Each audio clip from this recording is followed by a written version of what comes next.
लीजिए, आज का हमारा टॉपिक है संज्ञा।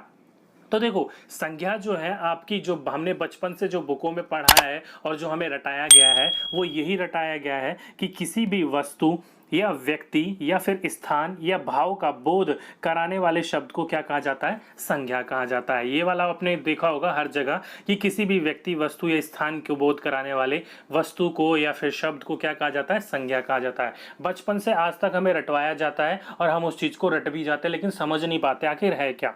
तो देखो, सरल भाषा में आपको मैं कहा हूं तो किसी भी स्थान, व्यक्ति या फिर भाव कराने वाले शब्दों को या किसी व्यक्ति का नाम, स्थान का नाम जो होता है वो संज्ञा कहलाती है।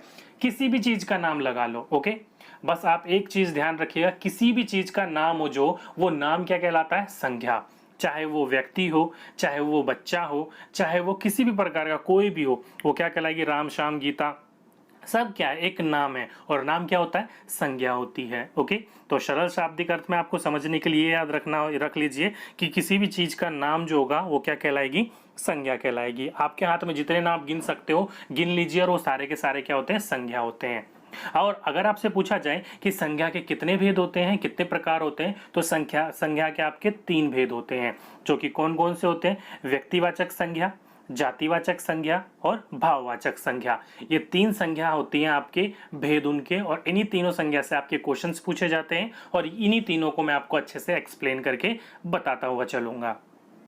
तो चलिए पहला समझ लेते हैं, व्यक्तिवाचक संज्ञा। अब देखो, नाम से ही पता लग जाता है जो किस चीज का बोध करा रहा हो, वो व्यक्ति का, यानी कि व्यक्तिवाचक संज्ञा। ओके, अब व्यक्ति में क्या क्या हो सकते हैं वो भी बताऊंगा, लेकिन एक बार शाब्दिक अर्थ पढ़ लीजिए। ध्यान रखिएगा, जो शब्द किसी विशेष, ध्यान रखिएगा, किसी विशेष व्यक्ति, स्थान या वस्तु के लिए प्रयोग किया जाते हैं उन्हें क्या कहा जाता है? व्यक्तिवाचक संज्ञा कहते हैं। तो आप ध्यान रखिएगा, किसी भी विशेष व्यक्ति, स्थान या फिर वस्तु के लिए जो भी आप शब्द प्रयोग करोगे, जो भी आप प्रयोग करोगे, वो क्या कहलाएगा? व्यक्तिवाचक संज्ञा कहलाएगा। जैसे कि रमेश क्या है? व्यक्ति का नाम है। दिल्ली स्थान का नाम है। रामायण कोई एक वस्तु है, उसको कहा जाता है। तो वही देख सकते हो, व्यक्ति हो, स्थान हो या फिर किसी भी आपके विशेष व्यक्ति का नाम हो, वो क्या कहलाएगा? आपका व्यक्तिवाचक संज्ञा कहलाएगा। अभी आपको बस इतना ध्यान रखना है कि किसी भी व्यक्ति, स्थान या वस्तु को क्या कहा जाएगा? वो व्यक्तिवाचक संज्ञा कहा जाएगा। ओके, चलिए दूसरा क्या है आपका? जातिवाचक संज्ञा। अब जाति आप यहीं से पता लग जाता है, जाति, तो जिस शब्द से आपको जाति का भाव, वो क्या कहलाएगा? जातिवाचक संज्ञा। सरल शाब्दिक शब्द में कहा जाए तो जिस शब्दों से किसी वस्तु का या फिर स्थान का या फिर व्यक्ति का या फिर प्राणी के पूरी जाति का बोध हो, ध्यान रखिएगा, पूरी जाति का बोध हो, उसको क्या कहा जाएगा? जातिवाचक संज्ञा कहा जाएगा। फॉर एग्जाम्पल के रूप में नदी। नदी क्या है? वो आपकी कोई सी भी नदी हो सकती है, गंगा, यमुना, जमुना, कोई सी भी नदी हो, वो क्या पूरा का पूरा अपने एक नदी को आपने सभी चीजों को ज्वाइंट करके एक जाति बना दी कि सारे क्या है, वो किस ग्रुप में आते हैं? नदी के ग्रुप में आते हैं। वहीं पर यहाँ पर कोई स्पेशल नाम ले लिया जाता है गंगा, वो क्या कहलाता है आपका? वो व्यक्तिवाचक संज्ञा में आ जाता। ओके, जब आपका सारे समूह को इकट्ठा कर दिया जाए, जैसे कि नदी जितनी भी प्रकार की है सबको हमने एक इकट्ठा कर दिया, नदी नाम दे दिया हमने उसको, चाहे वो गंगा, जमुना, ब्रह्मपुत्र कोई सी भी हो, हमने उसको एक नाम दे दिया, नदी है ये। और नदी क्या कहलाएगी? आपकी जाति। हम क्या कर रहे हैं? जाति से बोध कर रहे हैं उसको। अब यहाँ पर जाति कहने का मतलब है, जैसे कि फॉर एग्जाम्पल मैं गुप्ता हूं, तो गुप्ता के जो भी आपके पास में आएंगे, गुप्ता में कोई भी हो सकता है। दीपक गुप्ता केवल मैं ही हूं, गुप्ता में कई गुप्ता होते हैं। ओके, तो जितने भी है, चाहे वो अभिषेक गुप्ता है, चाहे वो गणेश गुप्ता है, चाहे वो दीपक गुप्ता है, चाहे वो पवन गुप्ता है, वो क्या हो गया? गुप्ता कह रहा है तो क्या कह रहा है? एक जाति है। और वो अलग से एक नाम पुकार रहा है तो क्या है? व्यक्तिवाचक संज्ञा है। फॉर एग्जाम्पल पुस्तक, पुस्तक में हमने जो दे दिया वो एक नाम दे दिया कि अब हमने यहां से पूछा कि भूगोल की पुस्तक, तो वहां पर क्या हो गया? एक जो बिल्कुल सीक्वेंस है, भूगोल की ही पुस्तक है वो। अब लेकिन यहाँ पर हम पुस्तक कह रहे हैं तो किसी भी प्रकार की पुस्तक हो सकती है। जैसे कि लड़की, अब लड़की में चाहे वो सीता, गीता कोई भी हो, वो हमने क्या नाम दे दिया? एक जाति है लड़की, एक जाति है लड़के। तो वहां पर हमने क्या करा? सब चीज को संबोधित कर दिया। ओके, तो हमने किससे कोरिलेट कर दिया उसको? जातिवाचक संज्ञा से। तो जहां पर आपको सारे समूह को इकट्ठा कर दिया जाए, जैसे कि नदी है, पुस्तक है, लड़की है, वो क्या कहलाएगा? जातिवाचक संज्ञा कहलाएगा। ओके, अब ये जो जातिवाचक संज्ञा है इसको भी दो उपभेद में बांटा गया है। मतलब जातिवाचक संज्ञा के भी दो भेद हैं। कौन कौन से? पहला समूहवाचक संज्ञा और दूसरा द्रव्यवाचक संज्ञा। ये दो आपके द्रव्यवाचक संज्ञा और समूहवाचक संज्ञा जो किसके भेद हैं? आपके जातिवाचक संज्ञा के। अगर आपसे पूछा जाए कि जातिवाचक जो संज्ञा है उसके कितने उपभेद हैं, तो दो उपभेद हैं। कौन कौन से? समूहवाचक संज्ञा और द्रव्यवाचक संज्ञा। दोनों को समझाने की कोशिश करता हूं मैं आपको। पहला समूहवाचक संज्ञा। अब ये क्या होता है? तो ध्यान रखिएगा, जो शब्द किसी समूह का बोध कराता हो उसको क्या कहा जाएगा? वो उसको कहा जाएगा समूहवाचक संज्ञा। जैसे कि कक्षा, कक्षा में 1 से लेकर 10 तक सारी कक्षा, 1 से लेकर 12वीं तक सारी कक्षाओं, कक्षाओं का क्या कर दिया उसने? समूह कर दिया। जैसे कि दल, चाहे वो राजनीतिक दल हो, अपने दोस्तों का दल हो, चाहे पड़ोसियों का दल हो, चाहे विद्रोही का दल हो, तो क्या कर दिया? वो समूह की बात कर रहा है। सेना, गिरोह, यहाँ पर देख रहे हो वो सारे के सारे शब्द आते हैं जिससे क्या पता लगता है? हमें समूह का पता लगता है कि वो 1, 2, 3 से ज्यादा व्यक्ति देखने को मिल सकते हैं आपको उसमें। ओके, तो जहां पर भी आपको समूह का आपका बोध होता हो वो क्या कहलाएगा? आपका समूहवाचक कहलाएगा। और वहीं पर ही आपका द्रव्यवाचक संज्ञा। अब यहाँ पर जिस शब्द से आपको द्रव्य पदार्थ का बोध हो वो क्या कहलाएगा? वो आपका द्रव्यवाचक संज्ञा कहलाएगा। फॉर एग्जाम्पल रुई, रुई का इतना बड़ा ढेर लगा दिया जाता है। आप गिन सकते हो कितनी रुई हो? कक्षा गिन सकते हो, दल गिन सकते हो, सेना गिन सकते हो, आप गिरोह गिन सकते हो, लेकिन आप रुई का जो ढेर लगा रहता है गिन सकते हो कितनी है? नहीं। चावल, चावल की अगर एक बोरी आपके सामने गिरा दी जाए, गिन सकते हो कितने चावल है? नहीं। ऊन, सोना, दूध, आप गिन सकते हो? इन चीजों का जो आपका जो होता है फॉर्म वो क्या कहलाएगा? आपका द्रव्यवाचक संज्ञा। सिंपल भाषा में कहा जाए जिसको आप गिन ना पाओ, जो कि आपका बहुत चीजों में आए। ओके, एक तरफ हो गया आपका वो जिसको आप एक तरीके से गिन पा रहे हो और दूसरे को नहीं गिन पा रहे हो। अब ये द्रव्यवाचक संज्ञा जो होती है उसमें भी आपके दो प्रकार के होते हैं। जैसे कि आप देख रखते हो कि चावल क्या है? एक ठोस पदार्थ है। वहीं पर ही आपका दूध क्या है? एक लिक्विड पदार्थ है। ओके, तो अगर आपसे पूछा जाए कि चावल किस में आता है या फिर दूध किस में आता है, तो अगर वहां पर एक ऑप्शन हो द्रव्यवाचक संज्ञा तो आप उसको लगा सकते हो, लेकिन वहां पर दो ऑप्शन दिख गए, एक तो द्रव्यवाचक संज्ञा और दूसरा द्रव्यवाचक संज्ञा। देखिए, द्रव्यवाचक और आपका दोनों में अंतर यही है कि द्रव्य मतलब होता है लिक्विड फॉर्म और द्रव्यवाचक मतलब होता है समूह।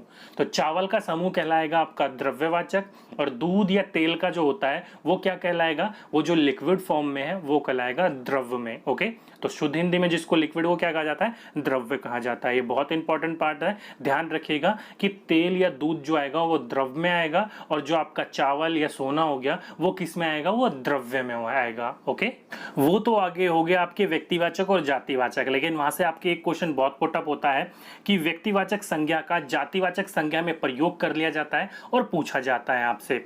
जैसे कि मैंने आपके दो एग्जाम्पल लिख रखे हैं यहाँ पर कि देश में कितना भी भ्रष्टाचार हो पर हरिश्चंद्र की कमी नहीं। अब हरिश्चंद्र की कमी नहीं है, यहाँ पर क्या है? देखिए, हरिश्चंद्र क्या है? एक व्यक्ति का नाम है, तो यहाँ पर क्या करा जा रहा है? व्यक्तिवाचक संज्ञा है, लेकिन उसका उपयोग किस में किया जा रहा है? वो हमारा उपयोग किया जा रहा है जातिवाचक संज्ञा में। पूरे शब्द को एक बार पढ़िए और एक हरिश्चंद्र को टॉपिक को अगर मैं आपसे पूछूं कि हरिश्चंद्र, तो आप बोलोगे एक व्यक्ति का नाम था जो हमेशा सत्य बोलता था। और अगर आपसे मैं पूरा टॉपिक बोल दूं एक लाइन में कि देश में कितना भी भ्रष्टाचार हो पर हरिश्चंद्र की कमी नहीं, तो वहां पर इसका मतलब क्या हो गया कि देश में कितना भी लूटपाट मच रहा हो लेकिन वहां पर कई लोग ऐसे हैं जो अभी भी ईमानदार हैं। और ईमानदार किस में हो जाते हैं आपके? वो जातिवाचक के अंदर आ जाते हैं। ओके, तो यहां पर देखा किस प्रकार से व्यक्तिवाचक शब्द को हमने जातिवाचक शब्द में उपयोग करा। वैसे ही आपका दूसरा क्या बोल रखा है?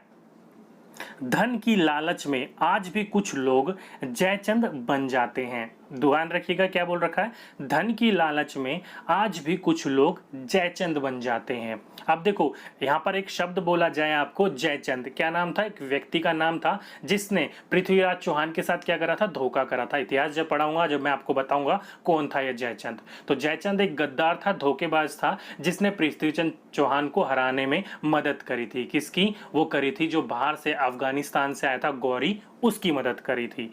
तो यहाँ पर अगर जयचंद बोला जाए तो एक व्यक्ति का नाम था, लेकिन पूरे शब्द को पढ़ा जाए कि धन की लालच में आज भी कुछ लोग जयचंद बन जाते हैं। मतलब पैसों की लालच में आज भी कुछ व्यक्ति जो होते हैं वो क्या हो जाते हैं, लालची हो जाते हैं। और लालची किस प्रकार का शब्द है, वो आपका ऐसा शब्द है जो जाति को बोध कराता हो, जो भ्रष्टाचार है। जयचंद क्या था, भ्रष्टाचार था, एक भ्रष्ट व्यक्ति था। तो किस किसका बोध करा रहा है, हमारे जातिवाचक का बोध करवा रहा है। तो यही क्वेश्चन आपसे बीच में पुटअप कर दिया जाता है और आपसे पूछा जाता है कि हरिश्चंद्र कैसा शब्द है या जयचंद कैसा शब्द है। ओके, वहीं पर ही पहला तो हमने पढ़ लिया व्यक्तिवाचक संज्ञा को जातिवाचक संज्ञा में किस प्रकार से प्रयोग किया जाता है। अब जातिवाचक संज्ञा को भी व्यक्तिवाचक संज्ञा के रूप में प्रयोग किया जा सकता है। जैसे कि महात्मा जी ने देश को सत्य और अहिंसा का पाठ पढ़ाया। अब महात्मा जी आप सभी को पता है कौन है, बापू सभी को पता है कौन है, नाम पढ़ने से पता चल जाता है। तो महात्मा जी क्या है, तो महात्मा जी अगर देखा जाए तो एक पूरा का पूरा जाति है जो कि महान लोगों को कहा जाता है। लेकिन वहीं पर ही एक अलग से देखा जाए तो किसको कहा जाता है, गांधी जी को। तो वहीं पर ही हमने पूरा किसको, महात्मा जी यानी कि जातिवाचक संज्ञा को किससे कोरिलेट कर दिया, व्यक्तिवाचक संज्ञा से यानी कि गांधी जी से। वहीं पर ही नेताजी ने आजाद हिंद फौज का नेतृत्व किया। अब नेताजी किसको कहा जाता है, आप सभी को पता है, नेताजी सुभाष चंद्र बोस को कहा जाता है। लेकिन नेताजी क्या है, नेताजी आपके आस पड़ोस के भी हो सकते हैं, आपके पॉलिटिकल पार्टी के जो आप जानते हो जिनको, वो भी हो सकते हैं। तो क्या है, एक जाति है। तो हमने नेताजी जातिवाचक संज्ञा को कैसे उपयोग में लाया गया है, व्यक्तिवाचक संज्ञा के रूप में लाया गया। अगर पूरे शब्द को पढ़ा जाए तो हमारा वो क्या है, जातिवाचक। लेकिन वो नेताजी को उठाया जाए तो किस प्रकार से उपयोग किया हमने, व्यक्तिवाचक संज्ञा के रूप में उपयोग करा है। क्योंकि व्यक्तिवाचक में नेताजी कौन थे, एक ही व्यक्ति थे जो कि सुभाष चंद्र बोस थे। ओके, तो आप देख सकते हो किस प्रकार से घुमाया जाता है आपको व्यक्तिवाचक संज्ञा से जातिवाचक संज्ञा में या फिर जातिवाचक संज्ञा से व्यक्तिवाचक संज्ञा में। ओके, चलिए अब बात करते हैं लास्ट वाले की, भाववाचक संज्ञा। अब ये क्या होता है, तो जिन शब्दों से किसी गुण, स्थिति, दशा या भाव का बोध हो उसे भाववाचक संज्ञा कहते हैं। अगर आपको सरल शब्दों में कहा जाऊं, अगर समझाने की कोशिश करूं तो एक वर्ड में आपको पूरा का पूरा ये चीज याद हो जाएगा। कैसे, पहले आप एक बार एग्जांपल देख लीजिए। एकता, बुढ़ापा, दुखी, हंसी, आनंद, ये जो सारी की सारी चीजें क्या हैं, वो आपके भाव है। भाव आप प्रकट कर रहे हो, चाहे वो आपका बुढ़ापा हो, एकता हो, दुखी हो, हंसी हो, आनंद हो, वो क्या है, आपका एक भावना होती है आपकी, एक पूरा का पूरा भाववाचक संज्ञा के अंदर आता है। अगर सरल शब्दों में कहूं तो आपके वो सारी चीजें यहां पर आएंगी जिसको आप छू नहीं सकते। एकता छू सकते हो, नहीं। बुढ़ापा नहीं, दुखी नहीं, हंसी नहीं, आनंद नहीं।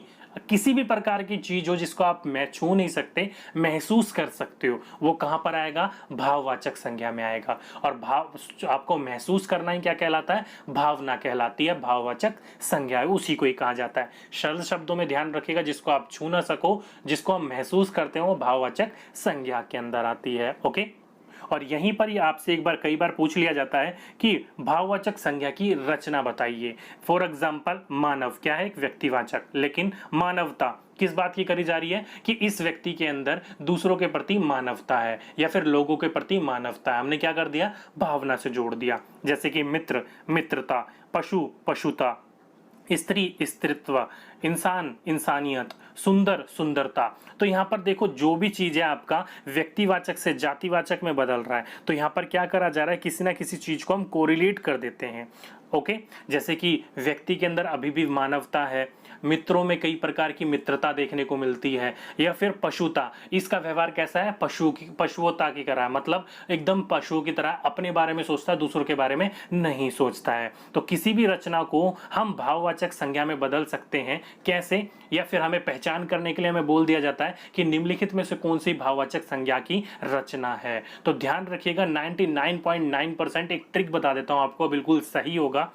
जब भी आप शब्द के आखिरी में आधा ता वा देखो या ता और आ की मात्रा देखो, क्या आधा ता वा देखो या ता और आ की मात्रा देखो, तो वो आपका 99% वो क्या कहलाएगा, वो आपका भाववाचक संज्ञा कहलाएगा। आप देख सकते हो, मानवता ता आ रहा है, मित्रता ता आ रहा है, पशुता ता आ रहा है, स्त्रीत्व आधा ता वा आ रहा है, इंसानियत ता आ रहा है, सुंदरता ता आ रहा है। तो हमेशा 99.9% आपके भाववाचक संज्ञा के आखिरी में आपको ये ता या फिर आधा ता और वा देखने को मिलेगा। ओके, तो ये था आपका पूरा का पूरा थियोटिकल पोर्शन। तीनों संज्ञा मैंने अच्छे से आपको समझाई है।